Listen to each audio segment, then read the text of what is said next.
Moving forward students, हम Charles law की एक एप्लीकेशन डिस्कस करते हैं, that is absolute zero. Absolute zero कैसे वॉल्यूम के साथ रिलेटेड है इसको तो हमने डिस्कस कर लिया और इसको डिफाइन भी कर लिया।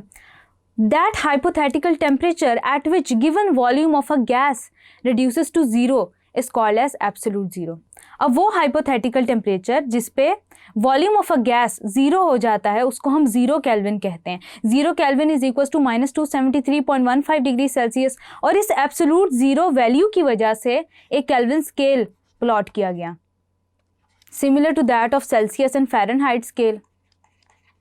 अब स्टूडेंट्स इसको हम मैथमेटिकली भी वेरीफाई कर सकते हैं, यानी कि volume at -1 degree Celsius V naught minus V naught by 1/273, इसको डिवाइड करेंगे तो कोई वैल्यू आएगी। Volume at -273.15 degree Celsius will be equal to V naught minus V naught 273 divided by 273,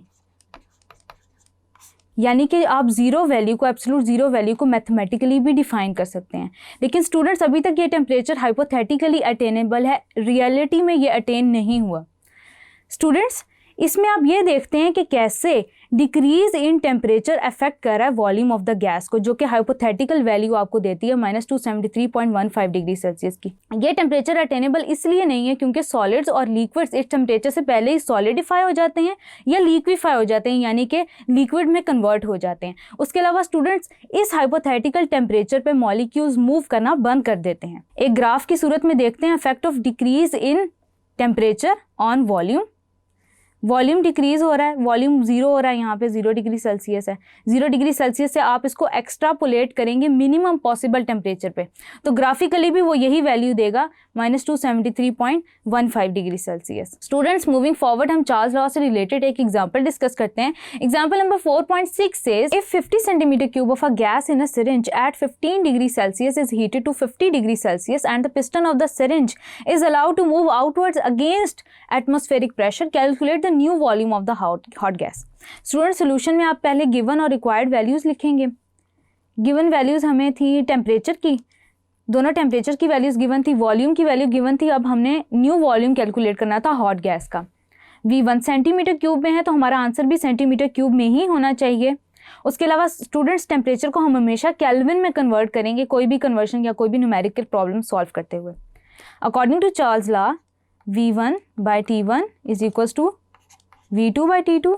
हम क्या करेंगे, V2 हम सेपरेट आउट कर लेंगे, यानी कि V2 is equals to V1/T1 multiply by T2। V1 50 centimetre cube है। उसके बाद आपके पास टेम्परेचर जो है वो 288 केल्विन है, 288 केल्विन है मल्टीप्लाई बाय 323 केल्विन है।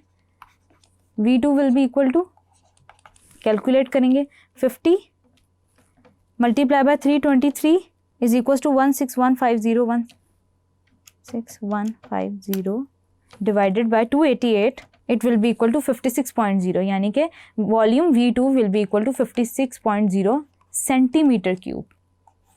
Moving forward students, example number 4.7 says at 17 degree Celsius a sample of hydrogen gas occupies about a volume of about 125 centimeter cube. What would be the volume at 100 degree Celsius? यानी कि अब हमने 100 degree Celsius पे calculate करना है volume, यानी कि V2 again हमारे पास नहीं है, प्रेशर रिमेन्स कांस्टेंट। तो स्टूडेंट्स हमने यहाँ पे सॉल्यूशन पहले ही किया हुआ, हम देख लेते हैं कि हमने टेम्परेचर को हमेशा कन्वर्ट करना होता है केल्विन के अंदर, और जिस वॉल्यूम के अंदर, जिस यूनिट के अंदर आपको वॉल्यूम गिवन है उसी में हम कैलकुलेट करते हैं। अकॉर्डिंग टू चार्ल्स लॉ हमने फॉर्मूला लिखा और V2 कैलकुलेट किया which was equal to 160.78 centimetre cube.